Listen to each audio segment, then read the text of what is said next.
Hello, this is Adam, the car seat tech and baby gear expert with infant, toddler, youth, and the pump station and nursery.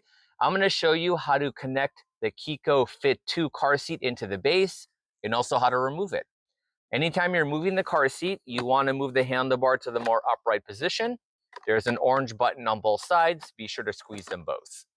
This car seat is rear facing only, so child is only going to be facing the trunk. You're going to set it down in the base. You're going to hear a clicking sound. That'll let you know the car seat is attached. They recommend moving the handlebar all the way back so it's out of the way and you get the most amount of space for the front seat. When you're ready to get the car seat out, you're going to move the handlebar back to carry mode. There's a release mechanism behind the chair. You're going to squeeze it, and now you're able to lift it up and out.